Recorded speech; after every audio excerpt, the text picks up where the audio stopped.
Ayoko na, Elena. Pirmahan mo na ang divorce papers na yan. Buntis si Clara, at siya ang magbibigay sa akin ng tunay na tagapagmana na hindi mo kailanman naibigay. Ang tinig ni Mateo ay malamig. Walang kasing lamig ng hanging umiihip sa loob ng kanilang malawak na sala sa Makati. Walang sigaw, walang galit. At iyon ang mas masakit. Ang kawalan ng pakiramdam sa boses ng lalaking pinagsilbihan ni Elena sa loob ng 12 taon. Ang basong hawak ni Elena ay dahan-dahang nanginig sa kanyang mga daliri. Ramdam niya ang bawat butil ng pawis na namumuo sa kanyang noo, habang ang kanyang lalamunan ay tila tinutubuan ng mga timik, tuyong-tuyo, at bawat paglunok ay isang pakikidigma sa luhang ayaw niyang ipakita. Ang tubig sa loob ng baso ay gumalaw, tila sumasabay sa pagyanig ng kanyang mundo. Hindi siya gumalaw, hindi siya kumurap. Tanging ang pintig ng kanyang puso ang naririnig niya. Mabilis, masakit, parang isang martilyong pilit tinudurog ang kanyang dibdib. 12 taon. 12 taon siyang naging anino sa bahay na ito. Isinantabi niya ang sariling mga pangarap, ang kanyang karera bilang isang computer scientist para lamang maging perpektong asawa kay Mateo Reyes. Siya ang nag-aalaga sa lahat, ang tagaayos ng gusot, ang tahimik na haligi. Pero sa isang pangungusap lang, ang lahat ng sakripisyong iyon ay itinapon sa basurahan. Mateo, 12 taon, pabulong na wika ni Elena. Ang boses niya ay halos hindi lumabas sa kanyang bibig. Ganoon na lang ba yun? Dahil lang ba hindi ako makabuo ng anak na lalaki? May 2 tayong anak na babae, Mateo. Hindi ba sila sapat? Bago pa makasagot si Mateo, narinig ang tunog ng mga yabag ng mamahaling sapatos sa hagdanan. Ang bawat hakbang ay tila isang babala. Lumitaw si Doña Imelda, ang ina ni Mateo, na may hawak na rosaryo sa kanyang kaliwang kamay, habang ang kanyang mukha ay bakas ang pamilyar na panghahamak. Huwag ka nang magpabebe, Elena. Mahiya ka naman sa balat mo. Matalas na wika ng matanda. 12 taon ka naming pinakain, pinatira sa mansong ito at binihisan ng magaganda. Pero ano ang ibinigay mo sa amin? 2 babae? Ang kailangan ng pamilya Reyes ay lalaki na magdadala ng apelyido namin. Si Clara, bata pa, sariwa at higit sa lahat, may laman na ang sinapupunan niya. Lalaki ang dinadala niya, Elena. Isang tunay na Reyes. Humakbang palapit si Doña Imelda. Ang amoy ng kanyang mamahaling pabango ay tila sumasakal kay Elena. Utang na loob mo sa amin ang lahat ng karangyaan mo ngayon. Kaya kung may natitira ka pang hiya, pirmahan mo na yan at umalis ka na sa buhay ng anak ko. Huwag mo nang hintayin na kaladkarin ka pa namin palabas. Tumingin si Elena kay Mateo, naghahanap ng kahit katiting na pagtatanggol. Pero ang asawa niya ay umiwas ng tingin. Nakatingin lang ito sa mga papeles sa mesa. Tila, mas mahalaga pa ang piraso ng papel kaysa sa babaeng nangako ng habambuhay sa kanya. Naalala ni Elena ang kanilang kasal. Ang singsing na suot niya, isang simpleng ginto na ngayon ay tila nagiging tanikala na pumipigil sa kanyang paghinga. Naalala niya ang mga gabing puyat siya sa pag-aalaga kay Mateo noong ito ay may sakit. Ang mga sakripisyong ginawa niya para suportahan ang kumpanya nito sa likod ng mga computer screen na hindi nito kailanman nalaman. Lahat ng iyon tila naging abo sa harap ng isang babaeng 6 na buwan pa lang nitong kilala. Nasaan si Clara? Tanong ni Elena. Ang boses niya ay naging matatag. Isang katatagan na nanggagaling sa kailaliman ng kanyang pagkadurog. Nasa kwarto ko siya, nagpapahinga. Sagot ni Mateo nang hindi tumitingin. Ay akong ma-stress ang baby. Kaya please, Elena, gawin na nating madali ito. Isang mapait na ngiti ang sumilay sa mga labi ni Elena. Isang ngiti na hindi umabot sa kanyang mga mata. Dahan-dahan niyang ibinaba ang baso sa mesa. Ang tunog ng pagdampi ng salamin sa kahoy ay umalingaw-ngaw sa tahimik na silid. Ang kanyang mga kamay, na dati ay nanginginig, ay biglang kumalma. Gusto niyo ng pirma ko? Tanong ni Elena habang nakatitig sa kanyang binan.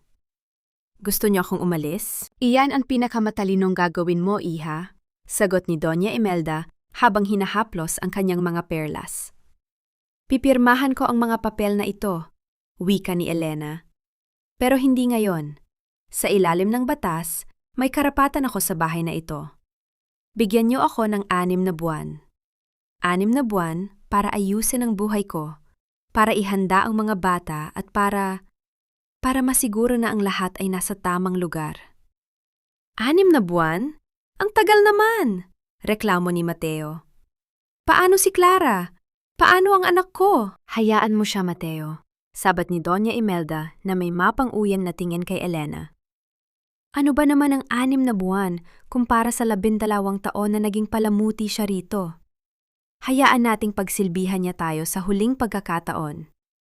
Isipin mo na lang, libreng katulong bago siya tuluyang mawala. Tumingin si Elena sa kanyang biyenan. Pagkatapos ay kay Mateo. Ang sakit sa kanyang dibdib ay naroon pa rin, pero may kasama na itong ibang pakiramdam. Isang malamig at kalkuladong plano ang nagsisimulang mabuo sa kanyang isipan. Ang 12 taon ng pananahimik ay tapos na. Kung gusto nila ng drama, ibibigay niya. Pero hindi nila alam, sa bawat segundong lumilipas, ang bawat keystroke sa kanyang laptop sa gabi ay unti-unti nang nagbubura sa kinabukasan ng pamilya Reyes. Sige, sabi ni Mateo. 6 na buwan. Pero pagkatapos noon, wala ka nang kukunin kahit isang kusing. Lalabas ka rito na kung ano ang dala mo noong pinakasalan kita. Isang basahang walang kahit ano. Hindi sumagot si Elena. Tinalikuran niya ang mag-ina at dahan-dahang naglakad patungo sa kanyang kwarto. Ang bawat hakbang niya ay tila isang panata. Sa bawat baitang ng hagdan, naalala niya ang bawat lait, bawat sampal ng salita, at bawat gabing umiyak siya ng mag-isa. Pagpasok niya sa silid, nakita niya ang kanyang lumang laptop na nakapatong sa mesa. Binuksan niya ito. Ang liwanag ng screen ay tumama sa kanyang mukha, nagpapakita ng isang command prompt na puno ng mga codes. Sa mundong ito, siya ang reyna. Sa mundong ito, walang makakatalo sa kanya. Isang mensahe ang lumitaw sa screen mula sa isang encrypted na email. The transfer to the US offshore account is 80% complete, Laura. Your new identity is ready. Huminga ng malalim si Elena, hindi si Lara. Ang kanyang mga daliri ay nagsimulang sumayaw sa keyboard. Ang kanyang mga mata, na kanina lang ay puno ng luha, ay nagniningning na ngayon sa ilalim ng asul na liwanag ng monitor. Ngunit biglang natigilan si Lara nang makarinig siya ng mahinang katok sa pinto. Isang boses ng bata ang tumawag sa kanya. Mama, bakit po umiiyak si Papa sa baba? Aalis na po ba tayo? Nanigas ang buong katawan ni Lara. Ang kanyang puso, na pilit niyang pinatitigas, ay biglang lumambot sa tinig ng kanyang panganay. Paano niya ipapaliwanag sa kanyang mga anak na ang amang tinitingala nila ay ipinagpalit sila sa isang hindi pa isinisilang na bata? Dahan-dahan niyang isinara ang laptop at lumingon sa pinto. Ngunit bago pa niya ito mabuksan, isang anino ang dumaan sa ilalim ng pinto. Isang anino na hindi sa kanyang anak, kundi kay Clara, na nakatayo pala sa labas at nakikinig. Maglinis ka rito, Elena. Huwag kang katayo-tayo lang dyan na parang reyna. Tapos na ang maliligayang araw mo sa pamamahay na ito. Ang boses ni Doña Imelda ay humahagupit sa katahimikan ng umaga. Mas matalas pa sa kutsilyong gamit ni Elena sa paghihiwa ng mga sibuyas. Hindi pa man sumisikat ng husto ang araw, ang bawat sulok ng mansyon ay tila naging isang malaking kulungan para kay Elena. Ang init mula sa kalan ay humahapdi sa kanyang mukha. Ngunit mas mahapdi ang bawat salitang lumalabas sa bibig ng kanyang biyenan. Walang kaimik-imik na yumuko si Elena. Ang kanyang mga mata ay nanunuyo sa hapdi ng hinihiwang sibuyas. Pero ang totoo, pinipigilan lang niya ang pagpatak ng luhang matagal na niyang ipinangako sa sarili na hindi na muling dadaloy para sa mga taong ito. Ang kanyang mga kamay, na dati ay makinis at inalagaan, ay magaspang na ngayon dahil sa mga gawaing bahay na ipinilit sa kanya simula nang malaman ng pamilya ang tungkol kay Clara. Galingan mo ang pagluluto, Elena. Clara wants everything to be perfect. Welcome party nga ito, at ayokong mapahiya sa mga kaibigan namin dahil lang sa kapabayaan mo. Dagdag ni Doña Imelda habang tinitignan ang kanyang mga kuko. You should be grateful. Pinapayagan ka pa naming manatili rito, kahit na wala ka ng silbi sa anak ko. Ang tunog ng mga yabag sa sahig ay naging hudyat ng pagpasok ni Clara sa kusina. Suot nito ang isang mamahaling silk robe na pagmamay-ari ni Elena, isang regalo ni Mateo noong nakaraang anibersaryo nila. Ang bawat kumpas ng kamay ni Clara ay tila nanunukso. Bawat ngiti ay may dalang lason. Oh, smells like cheap garlic. Maarteng wika ni Clara habang iwinawaga-iway ang kanyang kamay sa harap ng kanyang ilong. Mateo, babe! Can you tell her to be careful? Baka kumapit sa robe ko ang amoy ng kusina. This is expensive, you know. Pumasok si Mateo sa kusina. Suot ang kanyang business suit. Tumingin siya kay Elena pero mabilis ding umiwas. Tila nandidire o di kaya ay natatakot na makita ang lungkot sa mga mata ng asawa. Elena, gawin mo na lang ang sinasabi ni Mama. Huwag ka nang gumawa ng eksena. Clara is sensitive right now dahil sa pagbubuntis niya. Hindi nakatiis si Elena. Dahan-dahan niyang ibinaba ang kutsilyo at hinarap ang dalawa.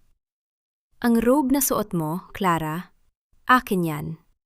Regalo sa akin yan ni Mateo. Isang malutong na tawa ang pinakawalan ni Clara. Was, Elena, was. Dati sa'yo na yan sa akin na. Katulad ng kwarto mo, ng kama mo, at ng lalaking katabi mo gabi-gabi. Lahat ng sayo sa akin na. Sa isang iglap, kinuha ni Clara ang isang maliit na frame ng litrato na nakapatong sa gilid ng counter. Isang lumang litrato ni Elena kasama ang kanyang mga magulang. Bago pa man makakilos si Elena, binatawan ito ni Clara. Ang tunog ng pagkabasag ng salamin sa sahig ay umalingaw-ngaw sa buong kusina. Tila simbolo ng tuluyang pagkadurog ng huling alaala ng respeto sa bahay na yon. Oops, my bad, sabi ni Clara na may mapang-asar na ngiti. Ang dumi na kasi, kailangang itapon. Nanigas ang buong katawan ni Elena. Ang kanyang kamao ay nagdagis, ang kuko ay bumaon sa kanyang palad hanggang sa makaramdam siya ng hapdi. Gusto niyang sumigaw. Gusto niyang saktan ang babaeng nasa harap niya. Pero alam niyang, hindi pa ito ang tamang panahon. Ang bawat pang-afapi ay isang bala na iniipon niya para sa kanyang huling pag-atake. Maglinis ka na riyan, Elena. Bilisan mo. Utos ni Mateo bago tinalikuran ng asawa at inalalayan si Clara palabas ng kusina. Nang maiwan si Elena na mag-isa, ang katahimikan ay tila naging mas mabigat. Lumuhod siya sa sahig upang pulutin ang mga piraso ng basag na salamin. Ang isang matulis na dulo ay humiwa sa kanyang daliri at ang isang patak ng dugo ay dumampi sa mukha ng kanyang ina sa litrato. Hayaan mo na sila, iha. May hangganan din ang lahat ng ito. Isang kulubot na kamay ang humawak sa balikat ni Elena. Si Aling Rosa, ang matandang katulong na tanging nakasaksi sa lahat ng paghihirap ni Elena sa loob ng mahabang panahon. Ang kanyang mga mata ay puno ng awa at pagmamahal. Isang bagay na matagal ang ipinagkait kay Elena ng sarili niyang pamilya. Dahan-dahang inabutan ni Aling Rosa si Elena ng isang basong tubig. Walang imik na kinuha ito ni Elena. Ang malamig na tubig na dumaloy sa kanyang lalamunan ay tila nagpalamig din sa nag-aapoy niyang puso. Sa maliit at madilim na sulok ng kusina, sa gitna ng mga hugasin at basag na salamin, naramdaman ni Elena ang isang munting init ng pagdamay. Salamat, Aling Rosa. Pabulong na wika ni Elena. Alam kong hindi ka lang isang simpleng asawa, Elena. Nakikita ko ang ningning sa mga mata mo tuwing hawak mo ang iyong computer.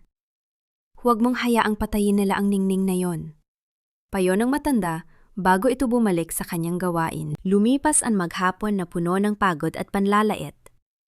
Ang party para kay Clara ay naging isang parada ng kayabangan para sa pamilya Reyes.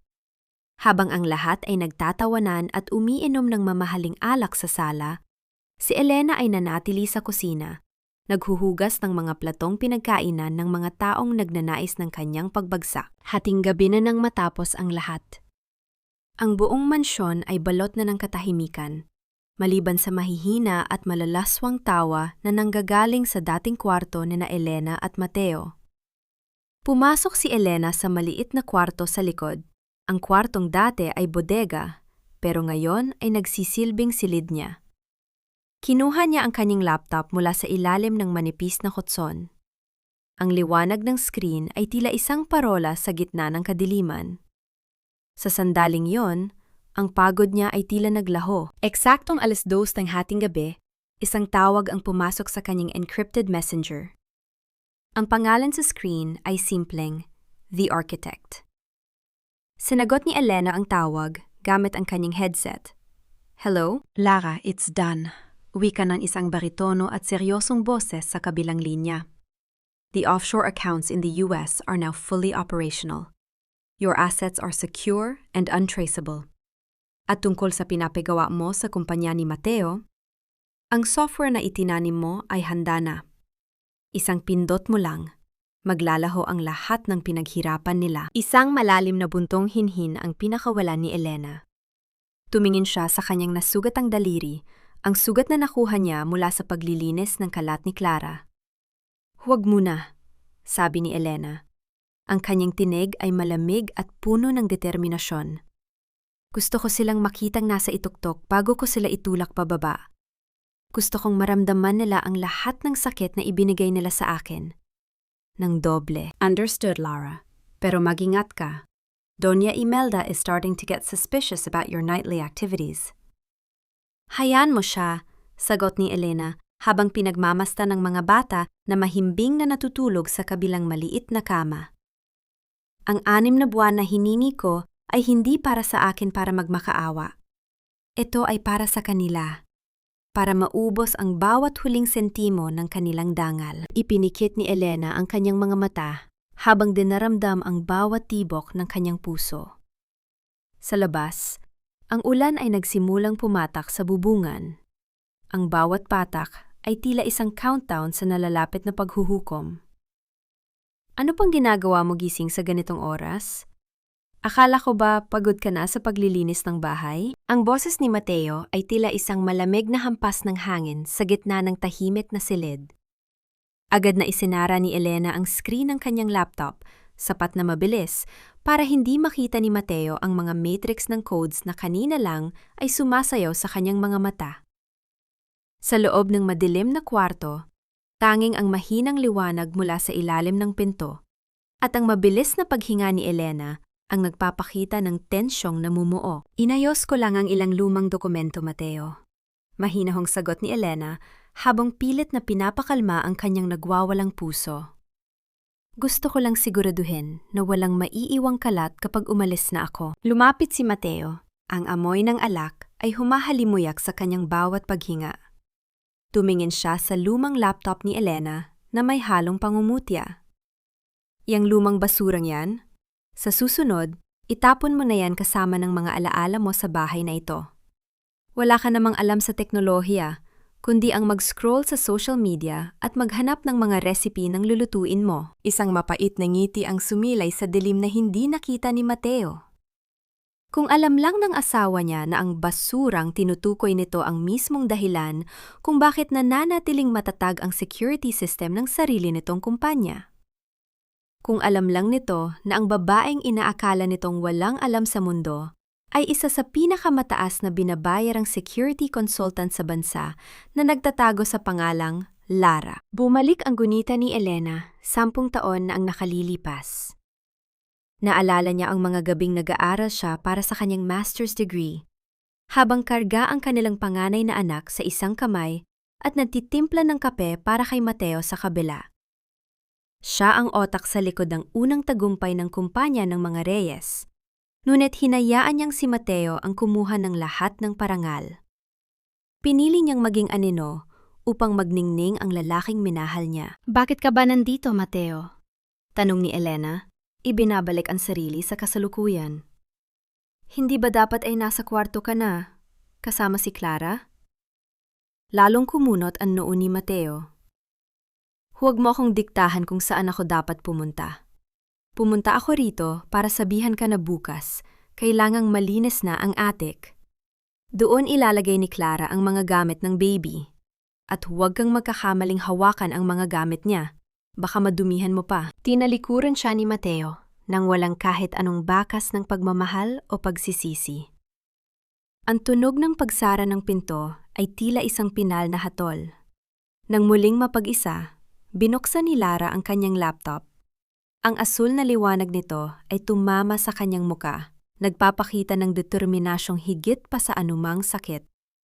Ang kanyang mga daliri ay mabilis na kumilos sa keyboard, isang sayaw ng paghihiganti na walang tunog. You have no idea, Mateo. Bulong ni Lara sa hangin. You have no idea who you're dealing with. Pinasok niya ang main server ng Reyes Group of Companies. Madali lang para sa kanya ang dumaan sa mga firewalls na siya rin naman ang bumuo. Ngunit sa pagkakataong ito, hindi siya naroon para mag-ayos. Naroon siya para maghanap ng katotohanan. Sa loob ng isang tago at encrypted na folder ni Mateo, nakakita siya ng isang dokumentong may pamagat na Asset Liquidation and Distribution, Private. Binuksan niya ito at ang bawat salitang nabasa niya ay tila isang saksak sa kanyang kaluluwa. Plano ni Mateo na ilipat ang lahat ng kanilang conjugal properties sa pangalan ni Clara at ni Doña Imelda bago pa man matapos ang 6 na buwan. Nakasulat din doon ang plano nitong maghain ng kaso laban kay Elena, isang peking akusasyon ng kapabayaan sa mga anak, upang makuha ang full custody at hindi magbayad ng kahit anong alimony. Ganito mo ba talaga ako gustong sirain, Mateo? Pabulong na tanong ni Elena.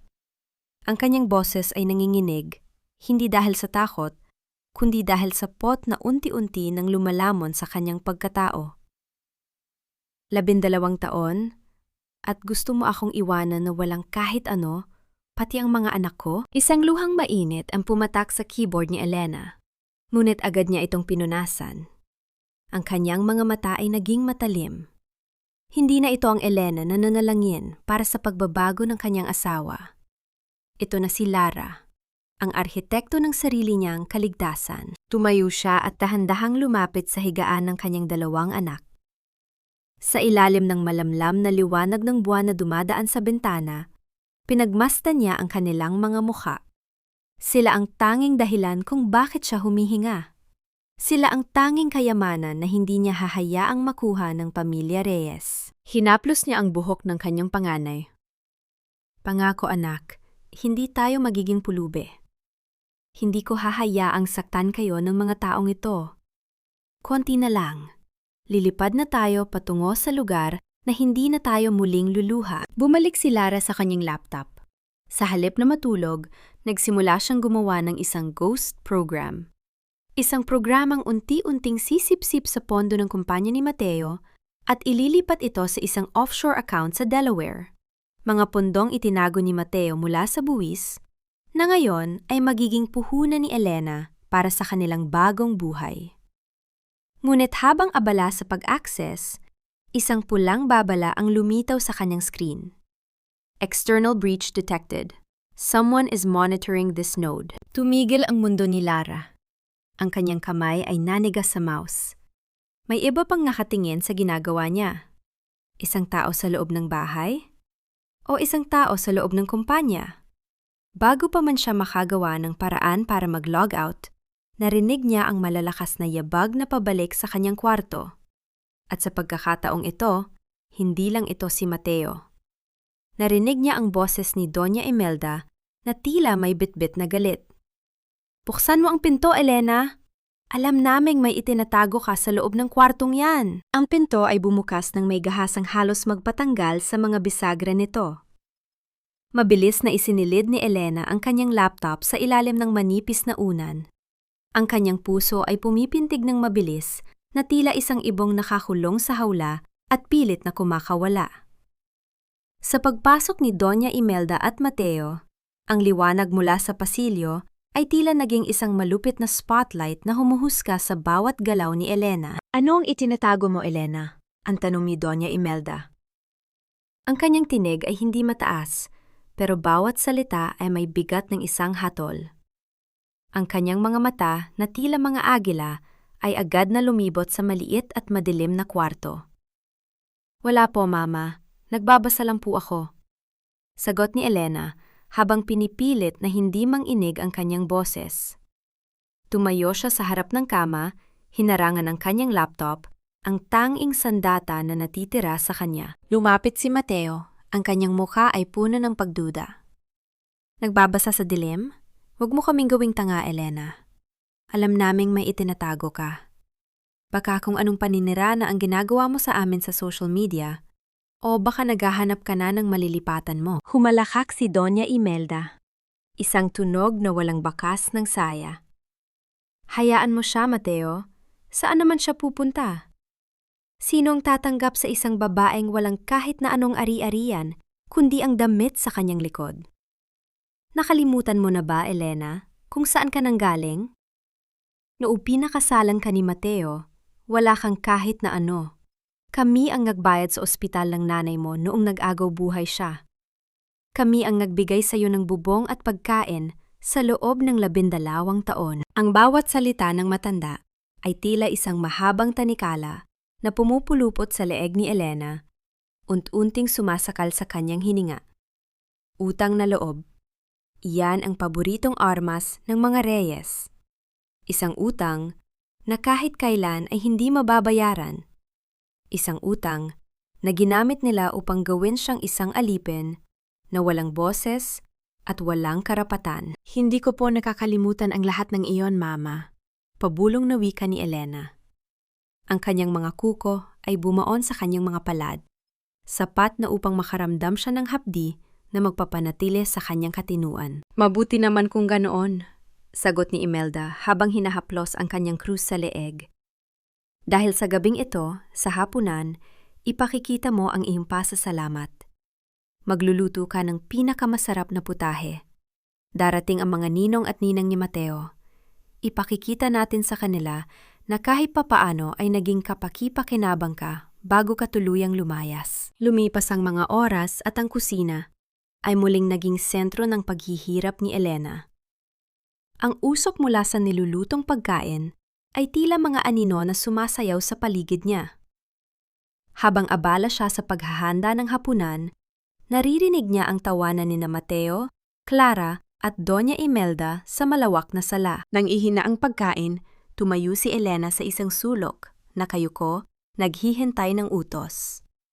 Nakita niya kung paano haplusin ni Mateo ang tiyan ni Clara, kung paano ito pagsilbihan ng kanyang biyenan ng pinakapiling bahagi ng karne. Alam niyo mga Mar, wika ni Doña Imelda sa kanyang mga bisita habang itinuturo si Elena. Yan si Elena, mabait naman siya, kaya lang ay sadyang hindi binyayaan ng swerte sa buhay. 12 taon na naging pabigat, pero heto kami, pinapakain pa rin siya.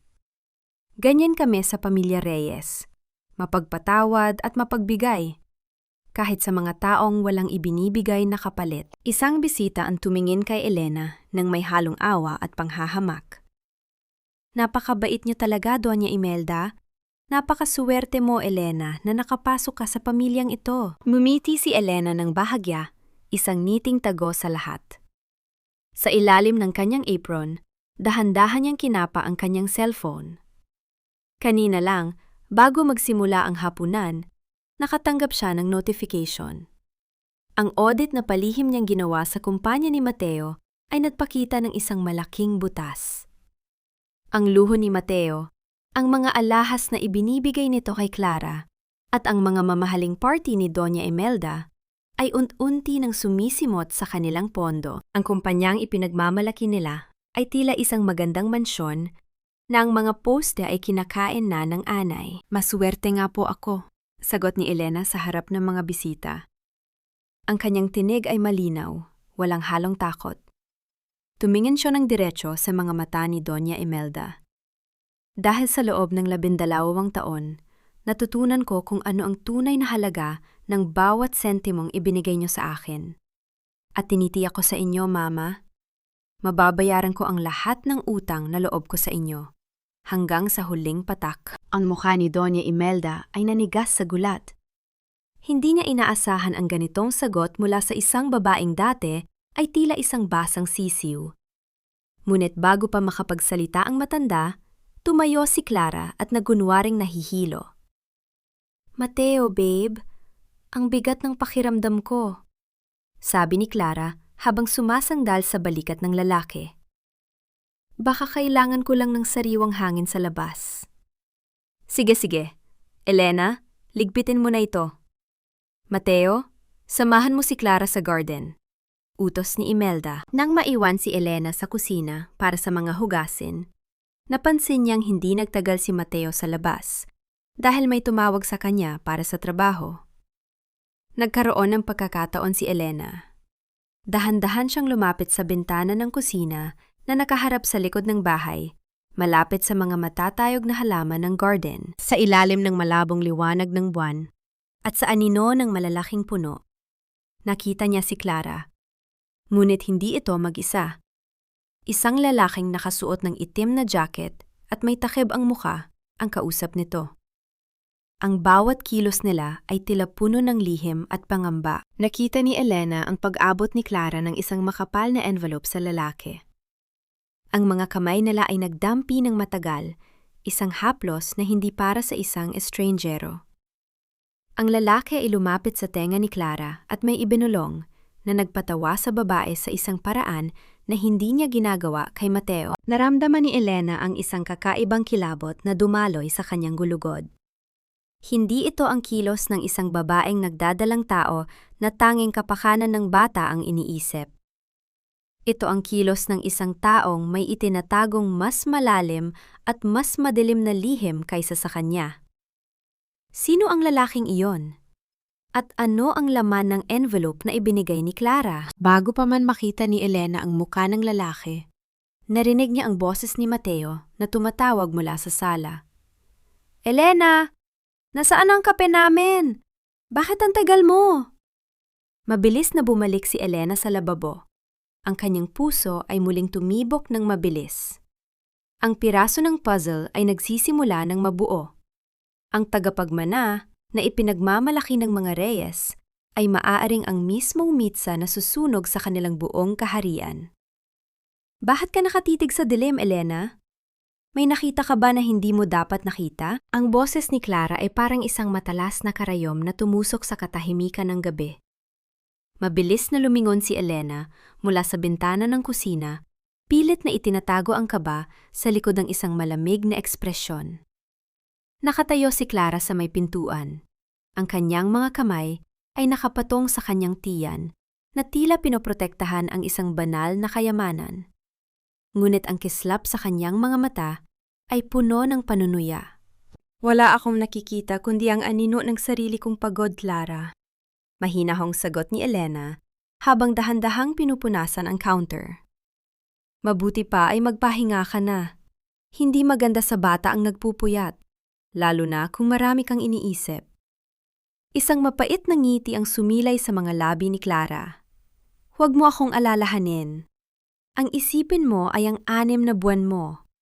Bilangin mo ang bawat araw dahil bawat segundong lumilipas, unti-unti nang nabubura ang pangalan mo sa bahay na ito." Nang makaalis si Clara, naramdaman ni Elena ang panghihina ng kanyang mga tuhod. Napahawak siya sa gilid ng lababo. Ang kanyang mga daliri ay nanginginig.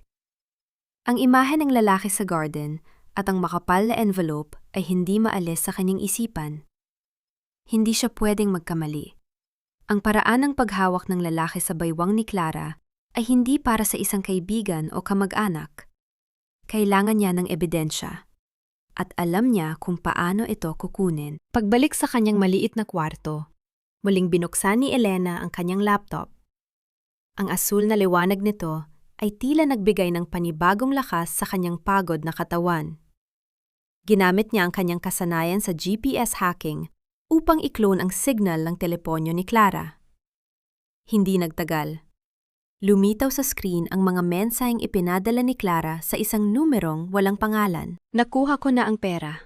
Magkita tayo sa lumang tambayan sa Sabado. Miss na kita, Ramil. Konting tiis na lang, mapupunta na sa atin ang lahat ng yaman ng mga Reyes. Ang puso ni Elena ay tila tumigil sa pagtibok. Ramil, ang lalaking nasa garden. At ang mas masakit, ang kumpirmasyon na ang sanggol na itinuturing ni Mateo na tagapagmana ay bahagi lamang ng isang malaking panloloko. Ang pamilya Reyes, sa kanilang labis na paghahangad ng lalaking anak, ay nabulag sa katotohanan. Dumating ang araw ng Sabado. Nagpaalam si Elena kay Doña Imelda na bibili lamang ng ilang gamit para sa mga bata sa palengke. Sa ilalim ng kanyang malapad na sombrero at simpleng damit, sinundan niya ang signal ni Clara patungo sa isang tagong bar sa isang madilim na eskinita sa labas ng Makati. Malayo ito sa marangyang mundo na kinagagalawan ng mga Reyes. Mula sa isang madilim na sulok ng bar, nakita ni Elena si Clara. Wala na rito ang mapait na maskara ng isang senyora. Masaya itong nakikipagtawanan sa lalaking nakita niya sa garden, si Ramil. Nakita ni Elena kung paano haplusin ni Ramil ang tiyan ni Clara. Hindi nang may paggalang, kundi nang may pag-aari. Sigurado ka bang hindi tayo mahuhuli ni Mateo? Tanong ni Ramil. Ang boses nito ay narinig ni Elena dahil sa itinanim niyang micro-recorder sa malapit na mesa. Tanga ang lalaking iyon, Ramil, sagot ni Clara sabay lagok ng kanyang inumin. Masyado siyang desperado na magkaroon ng anak na lalaki, kaya kahit anong sabihin ko, pinaniniwalaan niya. Kapag nakuha ko na ang pirma ni Elena sa divorce papers at naisali na sa pangalan ko ang mga ari-arian, iiwan na natin ang pamilyang yan. Naramdaman ni Elena ang pagbaliktad ng kanyang sikmura. Ang galit na nararamdaman niya ay hindi na lamang para sa kanyang sarili, kundi para sa katotohanang ang 12 taon ng kanyang katapatan ay itinapon para sa isang kasinungalingang kasing dumi ng estero sa labas. Nang tumayo ang dalawa upang pumunta sa comfort room, mabilis na kumilos si Elena. Kinuha niya ang baso na ginamit ni Clara at ang tissue na may bakas ng laway ni Ramil. Isinilid niya ito sa isang plastic pouch. Ito na ang kailangan niya, ang DNA sample na magpapatunay na ang prinsipe ng mga Reyes ay isang malaking bula. Alabas na si Elena ng bar, ang kanyang puso ay nagdiriwang sa tagumpay. Nang biglang may humablot sa kanyang braso ng napakalakas. Ang sakit ay gumuhit sa kanyang balat at ang pakiramdam ng isang pamilyar at mabigat na presensya ay bumalot sa kanya. Anong ginagawa mo rito, Elena? Ang boses ni Mateo ay puno ng puot at pagkalito. Nakatayo ang kanyang asawa sa harap niya. Ang mga mata ay nanlilisik sa galit. Mukhang sinundan din ito si Clara o di kaya ay may ibang pakay sa lugar na iyon. Ang kanyang kamay ay mahigpit na nakahawak sa braso ni Elena, tila wala itong balak na bitawan siya. Ang plastic na pouch na naglalaman ng DNA samples ay tila nagbabaga sa loob ng bulsa ni Elena. Isang maling galaw lang, at ang lahat ng kanyang pinaghirapan ay mauuwi sa wala. Mateo, bitawan mo ako. Pabalong na wika ni Elena. Pilit na pinapanatili ang kanyang katatagan sa kabila ng takot, na baka makita nito ang kanyang itinatago. Sinusundan mo ba si Clara? Napakadesperado mo na ba talaga para sirain ang babaeng mabibigay sa akin ng kaligayahan? Bulyaw ni Mateo. Ang kanyang boses ay nangingibabaw sa ingay ng bar. Tumingin si Elena ng diretso sa mga mata ni Mateo. Sa sandali ngayon, hindi takot ang naramdaman niya, kundi matinding awa para sa lalaking nasa harap niya. Isang lalaking handang itapon ang lahat para sa isang ilusyon. Ang kaligayahan na sinasabi mo, Mateo, ay isang laso na dahan-dahang papatay sa'yo, sagot ni Elena. At darating ang araw, ikaw mismo ang magmamakaawa sa akin na sana ay nakinig ka. Baliw ka na! Sigaw ni Mateo sabay tulak kay Elena. Nabuwal si Elena sa sahig. Ang kanyang palad ay sumagasad sa magaspang na semento. Ngunit ang tanging iniisip niya ay ang pouch sa kanyang bulsa. Habang nakatingin siya sa paanan ni Mateo, narinig niya ang papalapit na mga yabag ni na Clara at Ramil mula sa loob. Kung makikita siya ni Clara rito, tapos na ang laban. "Tumayo ka riyan, Elena. Huwag kang mag-inarte na parang ikaw ang biktima rito. Nakakahiya ka. Sinusundan mo kami sa ganitong klaseng lugar." Ang boses ni Mateo ay puno ng pot. Bawat salita ay parang latigo na humahagupit sa pandinig ni Elena, habang siya ay nakasalampak sa magaspang na semento ng eskinita. Ramdam niya ang hapdi sa kanyang mga palad na ngagasgas sa pagbagsak, ngunit mas matindi ang kaba sa kanyang dibdib. Ang kanyang kanang kamay ay mahigpit na nakakuyom sa loob ng bulsa. Sinisiguro na hindi mawawala ang maliit na plastik na naglalaman ng DNA samples. Dahan-dahang tumingala si Elena. Ang malabong ilaw ng neon mula sa bar ay nagbibigay ng nakakatakot na anino sa mukha ni Mateo. "Mateo, hindi mo alam ang ginagawa mo." Pabulong na wika ni Elena. Ang boses niya ay nanginginig sa pagitan ng takot at matinding awa. "Ang alam ko lang, hindi ka makanggap na tapos na tayo," sigaw ni Mateo. Eksaktong sa sandaling iyon, narinig ni Elena ang pamilyar na tawa ni Clara mula sa loob ng bar, papalapit sa pinto. Ang tibok ng puso ni Elena ay naging mas mabilis. Kung makikita siya ni Clara at ni Ramil sa ganitong sitwasyon, mabubuking ang lahat ng kanyang plano. "Mateo, kung ayaw mong magkaroon ng malaking iskandalo sa harap ng mga tao mo, umalis na tayo rito, ngayon na." Utos ni Elena sa isang boses na biglang naging matatag at malamig. Tila nagulat si Mateo sa biglang pagbabago ng aura ni Elena. Dahil sa takot na mapahiya sa mga kakilala, hinablot niya ang braso ni Elena at kinaladkad ito patungo sa kanyang sasakyan. Hindi na nila nakita ang paglabas ni na Clara at Ramil na magkayakap. Sa loob ng sasakyan, ang katahimikan ay nakakabingi. Tanging ang tunog ng makina at ang malakas na paghinga ni Mateo ang naririnig. Habang binabagtas nila ang daan pauwi sa mansyon, tumingin si Elena sa labas ng bintana. Ang mga ilaw ng lungsod ay tila mga lumalapong alaala ng 12 taon nilang pagsasama. "Mateo," tawag ni Elena. Ang kanyang boses ay malambot. Tila bumabalik sa dating Elena na mapagmahal. "Isang tanong lang. Huling beses na itatanong ko ito sa'yo." Hindi sumagot si Mateo, pero ramdam ni Elena na nakikinig ito. Kung sakali bang nalaman mo na may kakayahan akong ibigay sa'yo ang lahat ng pangarap mo, hindi lang anak, kundi ang kayamanan at katanyagan na hinahangad mo, pipiliin mo pa rin ba si Clara? Pipiliin mo pa rin bang sirain ang pamilya natin? Tumawa ng mapait si Mateo. Isang tunog na walang bakas ng pag-aalinlangan. "Masyado kang mapang-arap, Elena.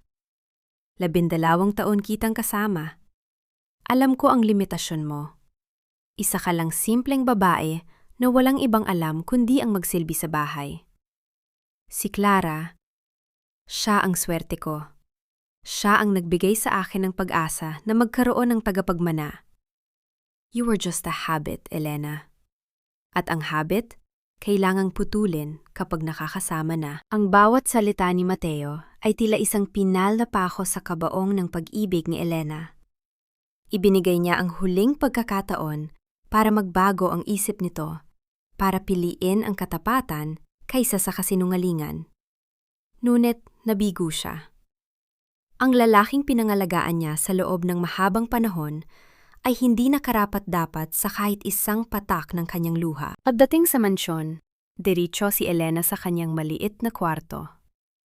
Hindi na niya pinansin ang panlalait ni Doña Imelda na naghihintay sa sala. Kinuha niya ang isang lumang notebook mula sa kanyang cabinet, ang kanyang diary. Laman nito ang lahat ng kanyang mga panalangin para kay Mateo, ang mga pangarap nila noong nagsisimula pa lang sila, at ang bawat sakit na tiniis niya ng tahimik. Naglakad si Elena patungo sa likod ng bahay, kung saan may isang maliit na basurahan na gawa sa bakal.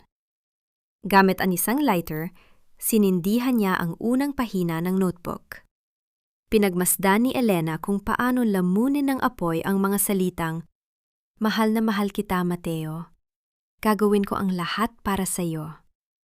Ang bawat pahina na nagiging abo ay tila nagpapagaan sa bigat na nararamdaman niya sa kanyang dibdib. Ito ang huling sayaw ng kanyang katapatan. Mula sa gabing ito, wala ng Elena na magtitimpla ng kape ni Mateo sa umaga. Wala ng Elena na magtitiis sa bawat sampal ng salita. Ang natitira na lang ay si Lara, ang babaeng sisira sa mundong binuo ng mga Reyes. Bumalik siya sa loob at kinuha ang kanyang laptop.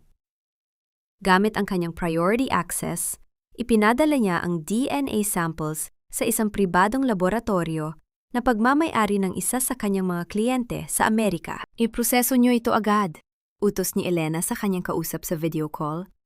"Gusto ko ang resulta bago sumikat ang araw." Lumipas ang mga oras. Hindi natulog si Elena. Nakaupo lang siya sa sahig, nakasandal sa kama ng kanyang mga anak habang pinagmamasdan ang bawat paghinga nila. Sila na lang ang mahalaga. Eksaktong 5:00 ng umaga, isang notification ang tumunog sa kanyang laptop.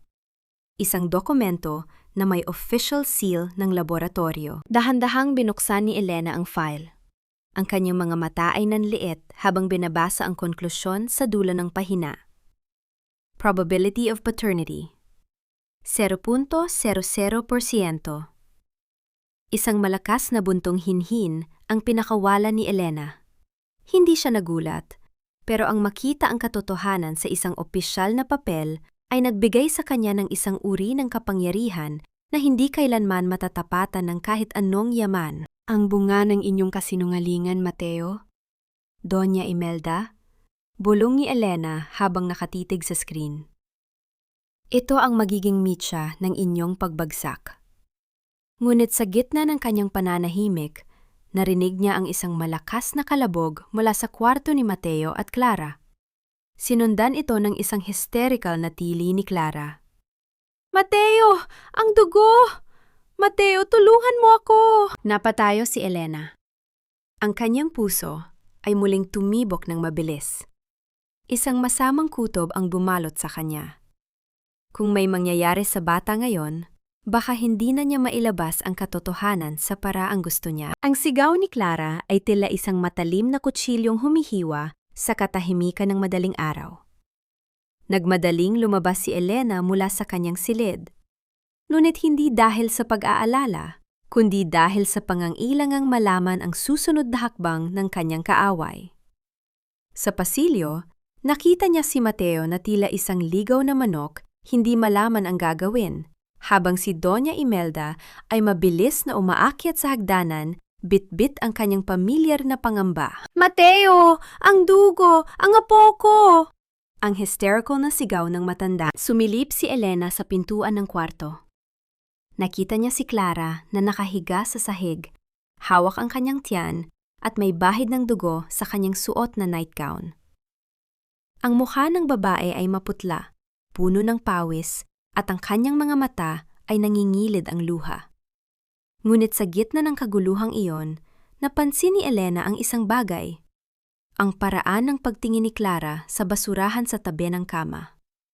Isang mabilis at pasulyap na tingin na tila tinitiyak kung may nakatago doon. "Elena, tumayo ka lang ba dyan? Tumawag ka ng ambulance, bilisan mo!" Bulyaw ni Mateo sa kanya, ang boses nito ay puno ng paninisi. Hindi kumibo si Elena. Sa halip na sumunod, dahan-dahan siyang lumapit at kinuha ang telepono. Ngunit hindi para tumawag ng ambulansya. Alam niyang sa loob ng 6 na buwang hiningi niya, ito ang unang malaking pagsubok.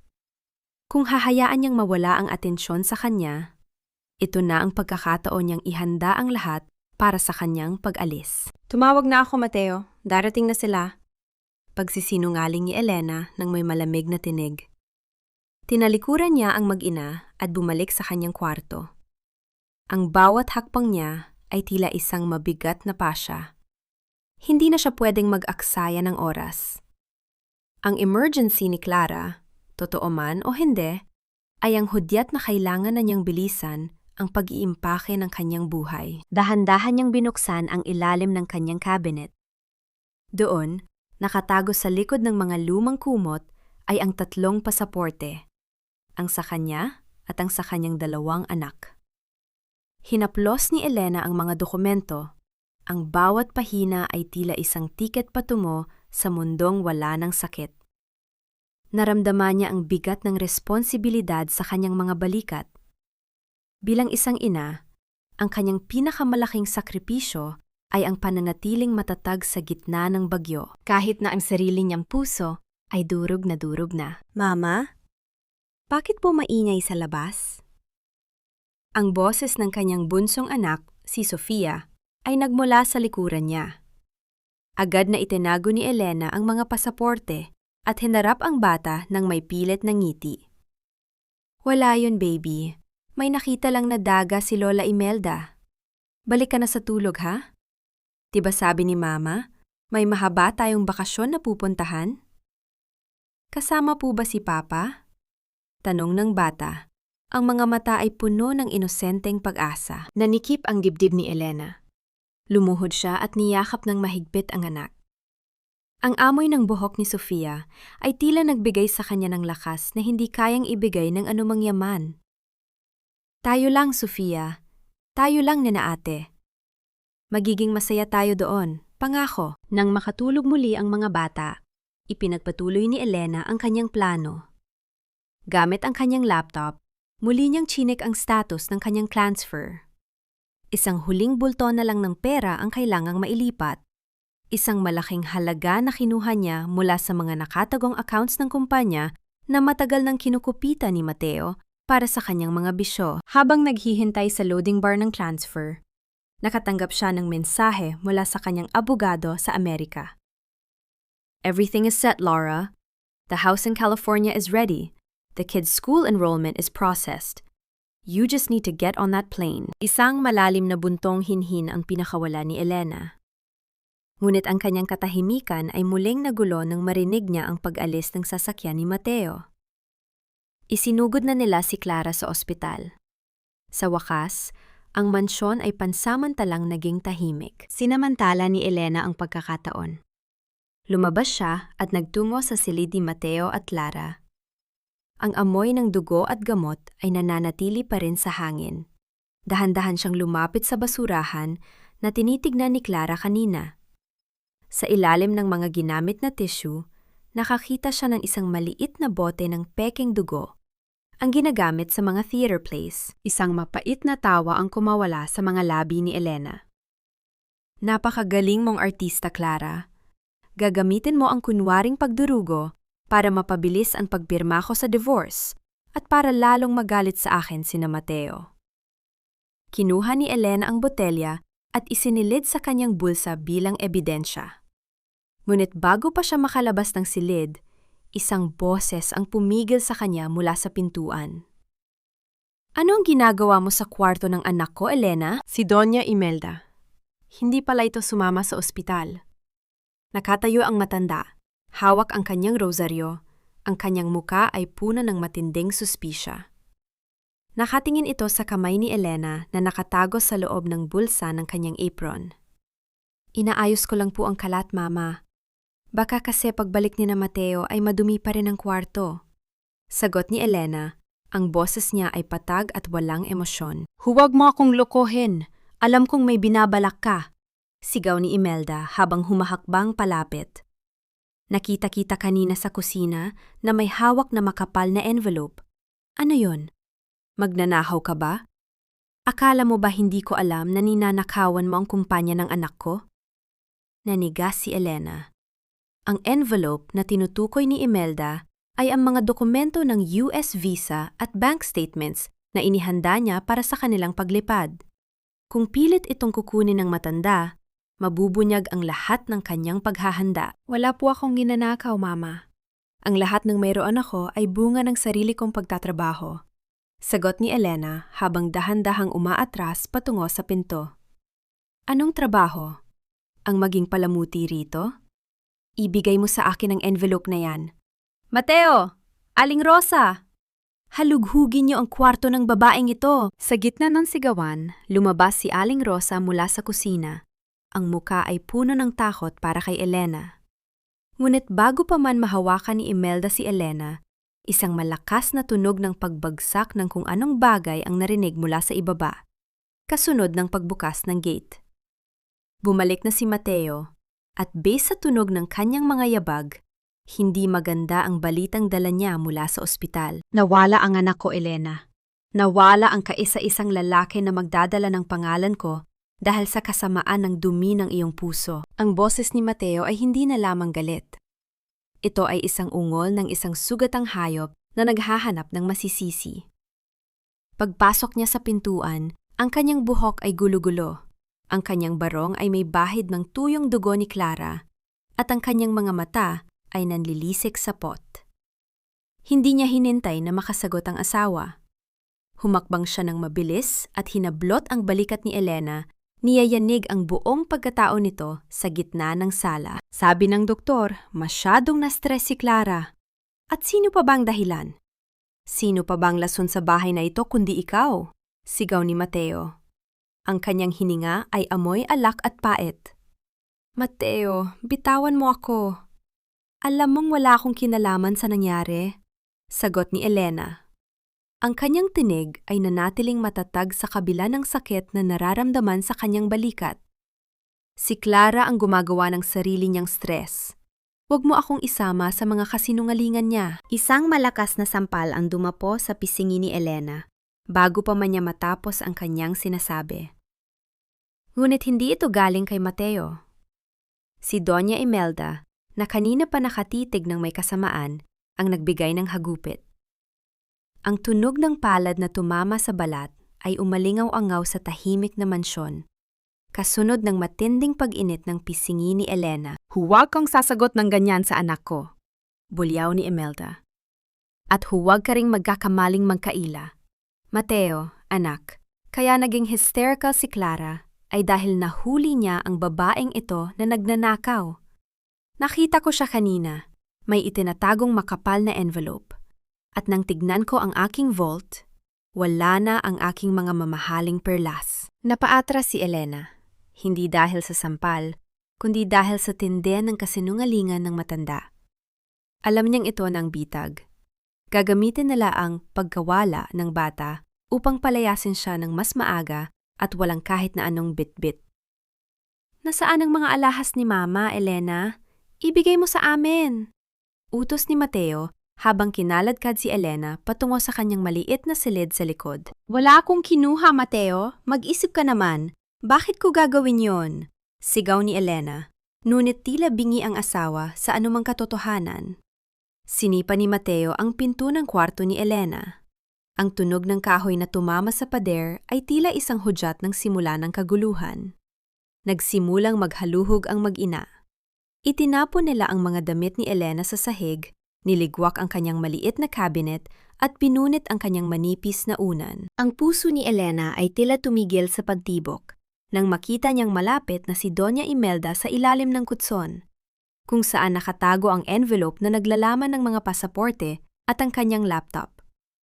Kung makuha nila yon, hindi lang ang kanyang yaman ang mawawala, kundi ang kalayaan ng kanyang mga anak. Wala rito! Nasaan mo itinago, magnanakaw? Sigaw ni Imelda habang hinahagis ang mga lumang libro ni Elena. Sa gitna ng tensyon, lumapit si Aling Rosa sa pintuan. Ang kanyang mga kamay ay nanginginig sa takot. Doña Imelda, baka naman po nagkakamali kayo. Si Elena ay... Tumahimik ka, Rosa? Gusto mo bang sumunod sa kanya sa kalsada? Banta ng matanda. Tumingin si Elena kay Mateo, na ngayon ay nakatayo sa gitna ng kalat, hinihingal sa galit. Mateo, itigil mo na ito. Nakakasama ito sa mga bata. Gising na sila, naririnig nila kayo. Wala akong pakialam. Mula sa gabing ito, wala ka ng mga anak. Hindi ko hahayaang lumaki ang mga anak ko sa isang inang magnanakaw at mamamatay tao. Sigaw ni Mateo. Lumingon si Elena sa kanyang mga anak na nakasilip sa pinto. Ang kanilang mga mata ay puno ng luha at takot. Ang kanyang panganay na si Micaela ay nakayakap sa kanyang kapatid, nanginginig sa bawat sigaw ng kanilang ama.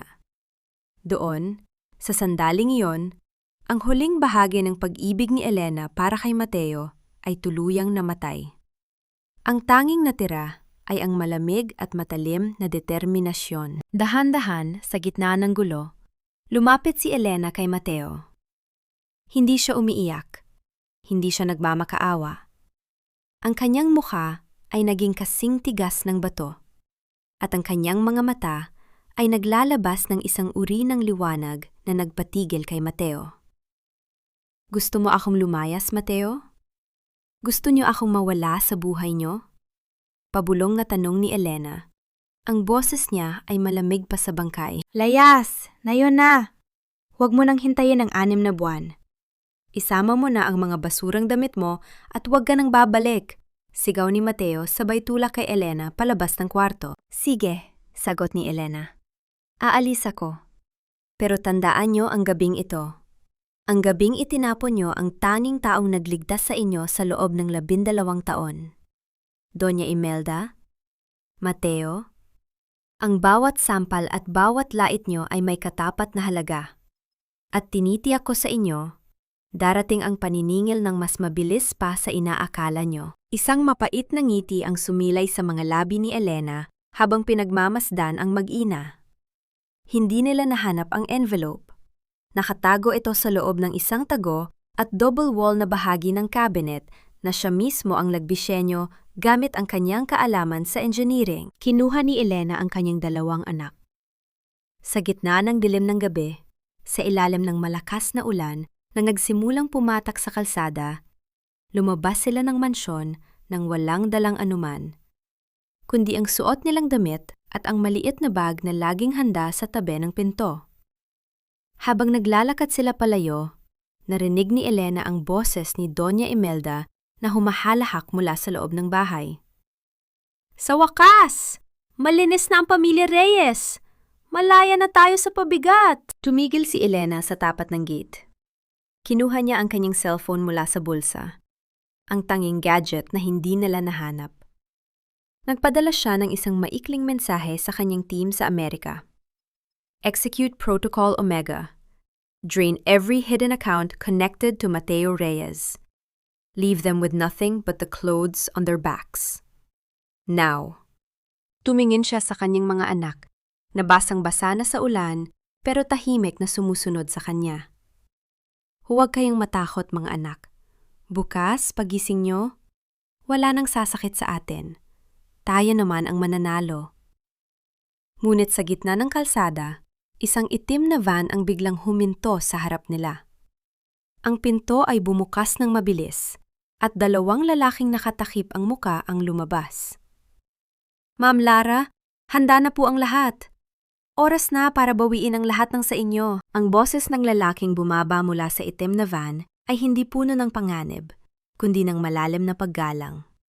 Nanigas si Mateo at Doña Imelda na nakasilip mula sa gate. Ang kanilang mga mukha ay puno ng pagkalito habang pinagmamasdan ang 2 lalaking nakasuit na mabilis na kinuha ang mga bag ni Elena at inalalayan ang mga bata sa loob ng sasakyan. Walang kahit anong bakas ng takot sa mukha ni Elena. Sa halip, may isang uri ng otoridad na ngayon lang nila nakita. Elena? Ano ito? Sinong mga lalaki yan? Huwag mong sabihing may kabit ka rin, sigaw ni Mateo. Ang kanyang boses ay nanginginig sa pagitan ng selos at kaba. Dahan-dahang lumingon si Elena. Ang kanyang buhok ay basang-basa ng ulan. Ngunit ang kanyang mga mata ay nagliliyab sa gitna ng kadiliman.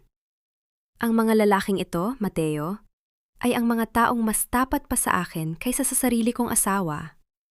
Huwag kang mag-alala. Hindi na niyo ako kailangang kaladkarin palabas.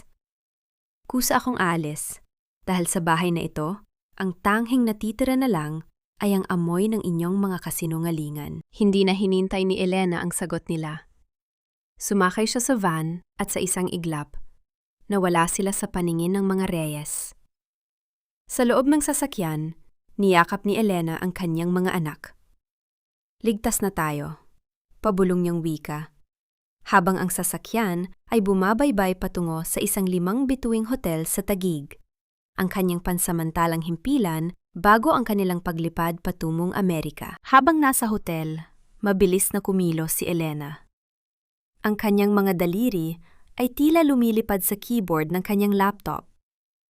Ipadala ang regalong inihanda ko sa mansyon, na yon na. Utos niya sa kanyang assistant sa kabilang linya. Isang mapait na ngiti ang sumilay sa kanyang mga labi. Gusto ko silang makitang gising na gising habang gumuho ang kanilang mundo. Samantala, sa mansyon ng mga Reyes, nagdiriwang si Doña Imelda at Mateo. Nagbukas sila ng isang mamahaling bote ng wine. Tila ipinagdiriwang ang paglilinis ng kanilang pamilya. Sa wakas, Mateo, wala na ang pabigat sa buhay mo. Ngayon, makaka-focus na tayo sa magiging apo ko kay Clara. Wika ni Imelda habang itinataas ang kanyang baso. Bukas na bukas din, kailangan nating ayusin ang kasal nyo. Dapat ay bungga ang lahat para ipakita sa buong mundo ang tunay na reyna ng mga Reyes. Ngunit ang kanilang katuwaan ay naputol nang biglang tumunog ang telepono ni Mateo. Isang sunod-sunod na notification ang pumasok. Isang ingay na tila isang babala ng paparating na sakuna. Ano ito? Why is my corporate account frozen? Tanong ni Mateo. Ang kanyang mukha ay unting namumutla. Sinubukan niyang i-access ang kanyang bank app, ngunit isang pulang mensahe ang lumitaw. Access denied. Unauthorized transaction. Mama, may problema. Ang lahat ng funds ng kumpanya nawawala. Millions, Mama. Halos wala nang natitira. Ano?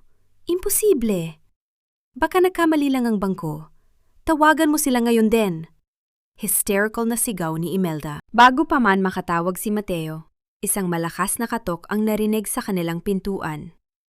Hindi ito ang mahinang katok ng isang bisita. Ito ay isang katok na puno ng awtoridad. Pagbukas ni Mateo ng pinto, isang delivery man ang nakatayo doon. May bitbit na isang malaking itim na envelope na may official seal ng isang prestihiyosong law firm at isang laboratorio. Para kay Mr. Mateo Reyes, mula kay Ma'am Lara.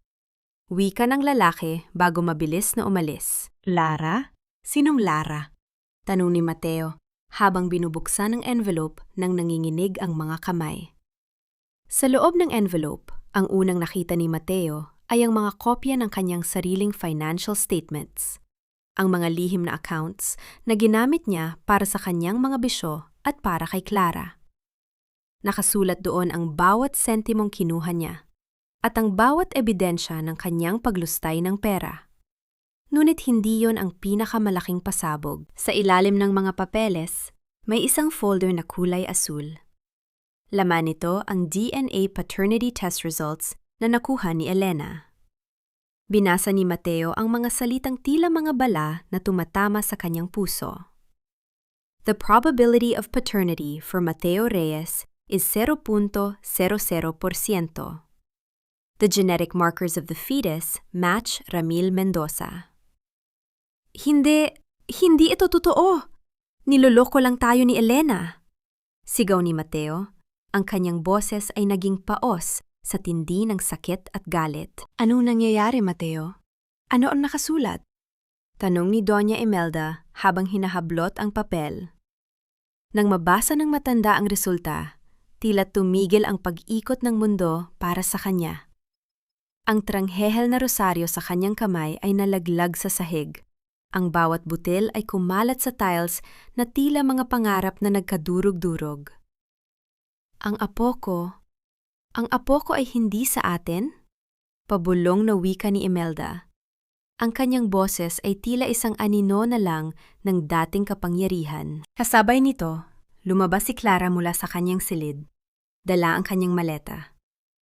Wala na ang kanyang sakit o ang pagdurugo na kanina lang ay ipinagmamalaki niya. Nakasuot siya ng damit na pampalakbay at may malamig na tingin sa kanyang mga mata. Clara, ano ito? Anong ibig sabihin ng papel na ito?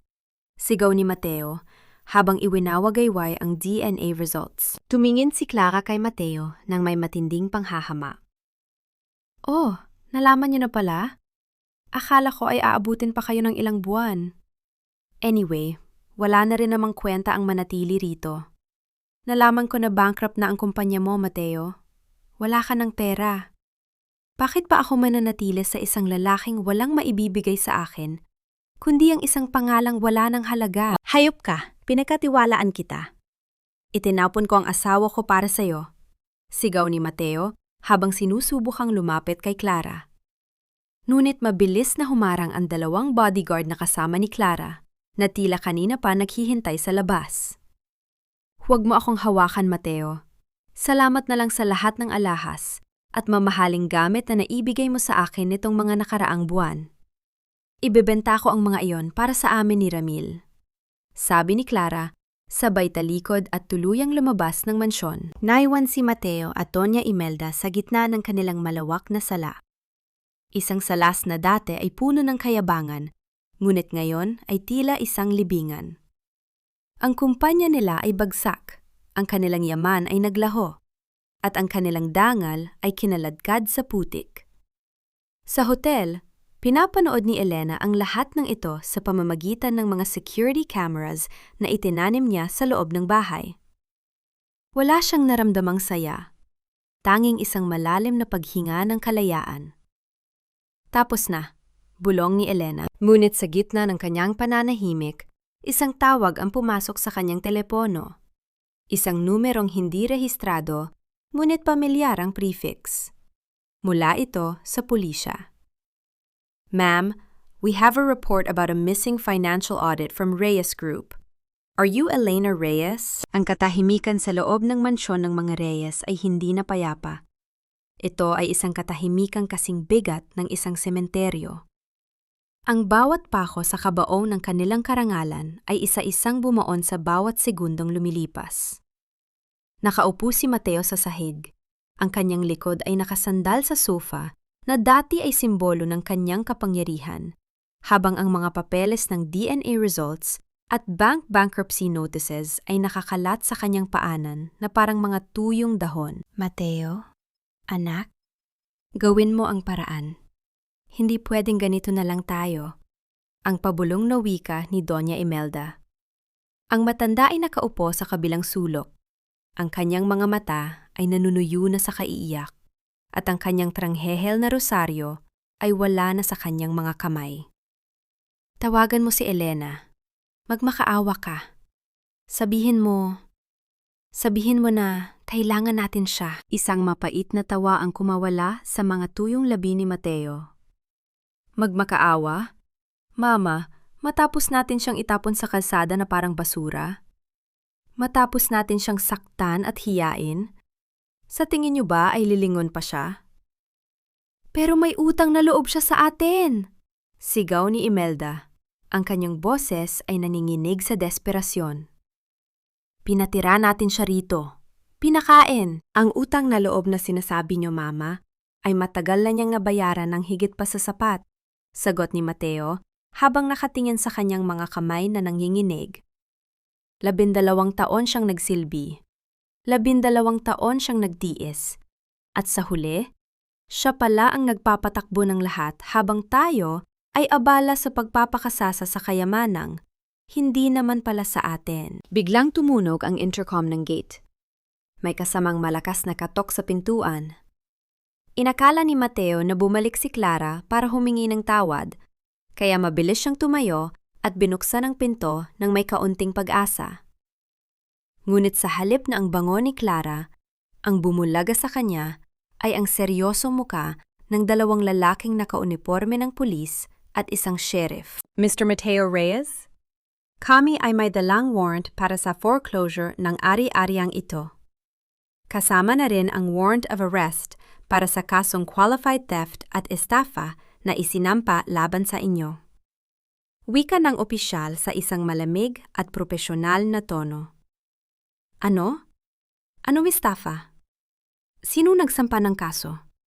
Nauutal na tanong ni Mateo. Ang pangalan ng complainant ay Lara Victoria, ang majority shareholder ng inyong kumpanya at ang nagmamay-ari ng lupang kinatitirikan ng mansing ito. Sagot ng sheriff habang iniabot ang mga dokumento. Nanigas ang buong katawan ni Mateo. Lara Victoria. Si Elena. Ginamit nito ang kanyang tunay na pangalan sa labas ng kasal. Ang pangalang kailanman ay hindi nila binigyang halaga. Hindi lang siya iniwan ni Elena. Kinuha nito ang lahat ng pundasyong kinatatayuan nila. Lalabas po kayo ngayon din. O kailangan namin kayong pilitin? Dagdag ng opisyal. Sa loob ng 1 oras, ang mag-inang Reyes ay nakatayo sa labas ng kanilang gate. Bit-bit lamang ang 2 maleta ng mga lumang damit. Pinanood nila kung paano lagyan ng dilaw na tape ang kanilang pinto. Ang mga kapitbahay na dati ay yumuyukod sa kanila ay nakasilip na ngayon sa mga bintana, lagbubulungan at may mga mapanghusgang tingin. Ang hiya ay tila isang lason na dahan-dahang pumapatay sa kanila. Samantala sa Ninoy Aquino International Airport, nakaupo si Elena, hindi si Lara, sa loob ng isang pribadong lounge. Ang kanyang mga anak ay masayang kumakain ng ice cream. Walang kamalay-malay sa bagyong katatapos lang sa likuran nila. Hawak ni Lara ang kanyang telepono, pinapanood ang live feed mula sa security camera ng mansyon na ipinadala ng kanyang assistant. Nakita niya si Mateo na nakaluhod sa tapat ng gate, umiiyak at sinusubukang tawagan ang kanyang numero.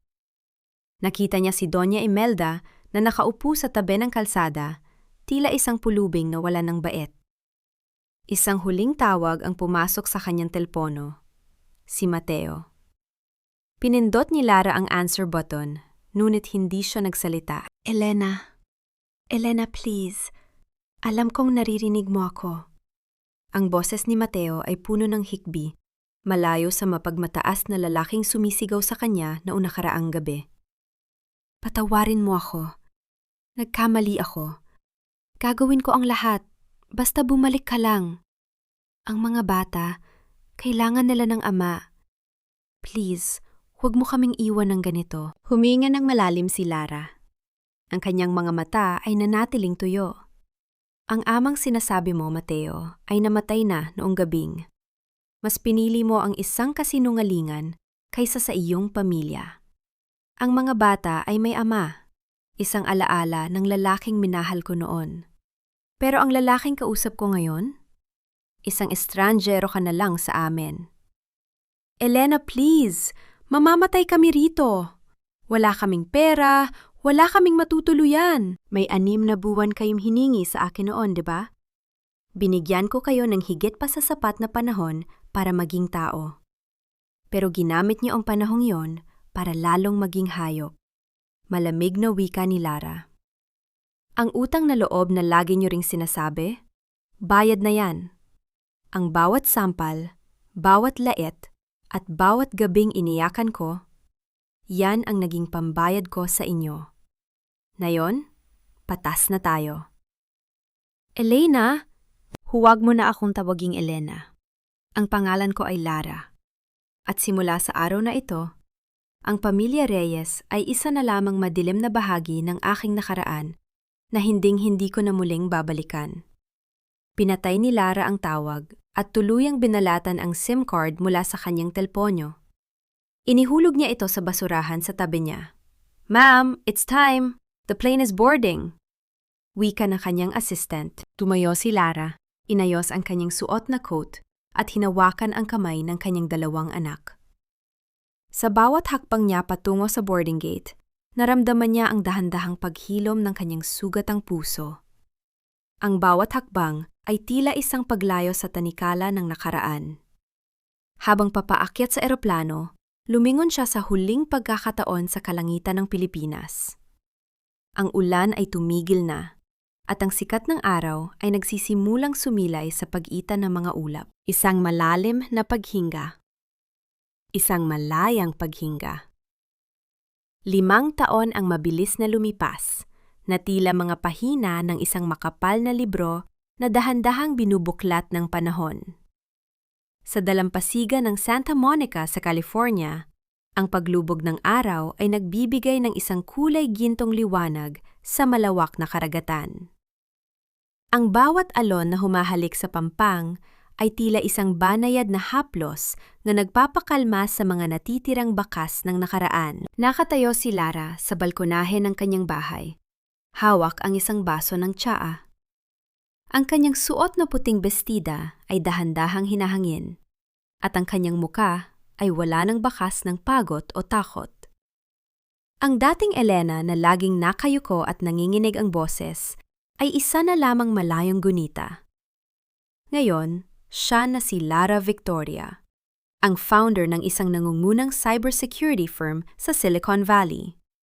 Isang babaeng tinitingala hindi dahil sa kanyang yaman, kundi dahil sa kanyang talino at integridad. "Mama, tignan mo ang ginawa ni Sofia!" sigaw ni Michaela.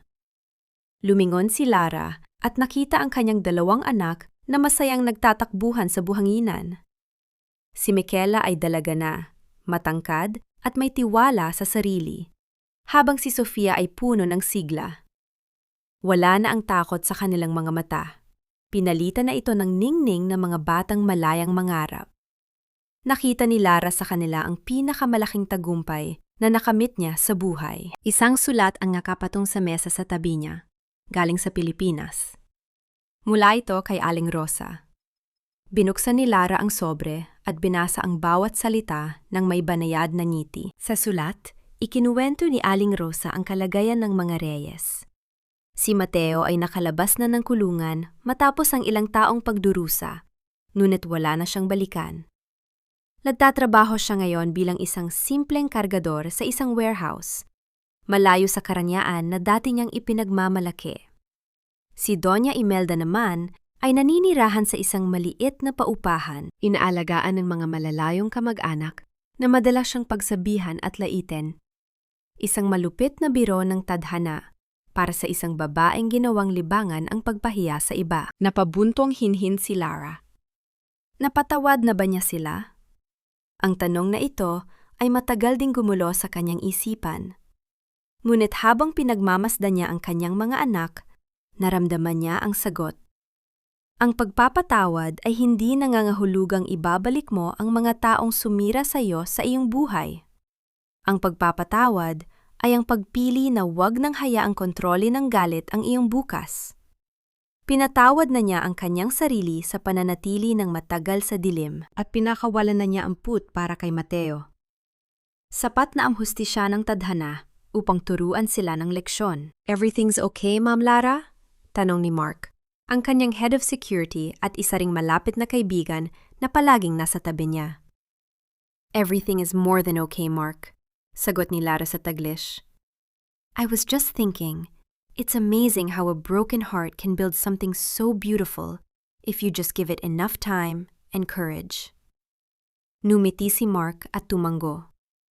"You deserve this peace, Lara. You earned it." Dahan-dahang lumapit ang mga anak ni Lara sa kanya at niyakap siya ng mahigpit. Sa sandaling yon, naramdaman ni Lara ang isang uri ng kaganapan na hindi kayang ibigay ng anumang halaga ng pera o titulo. Ang tunay na kalayaan ay hindi lamang ang pagkakaroon ng passport at visa. Ito ay ang kakayahang huminga ng malalim ng walang bigat sa dibdib. Ang kakayahang matulog sa gabi ng may kapayapaan. At ang kakayahang magmahal muli ng walang takot na madurog. Ang kanyang 12 taong pagtitiis ay hindi naging sayang dahil ito ang nagturo sa kanya ng kanyang tunay na halaga. Ang basahang itinapon noon ng mga Reyes ay naging isang matibay na pundasyon ng isang bagong kaharian. Isang kahariang binuo sa pagmamahal, katapatan, at danggal. Habang tuluyang lumulubog ang araw sa abot-tanaw, hinarap ni Lara ang gabi ng may ngiti. Wala na siyang kailangang patunayan sa mundo. Ang kanyang buhay, ang kanyang mga anak, at ang kanyang kapayapaan ay sapat ng patotoo na sa huli ang kabutihan at katotohanan ang laging nagtatagumpay. Malaya na siya. At sa wakas, siya ay nasa piling na ng kanyang tunay na tahanan, ang kanyang sarili.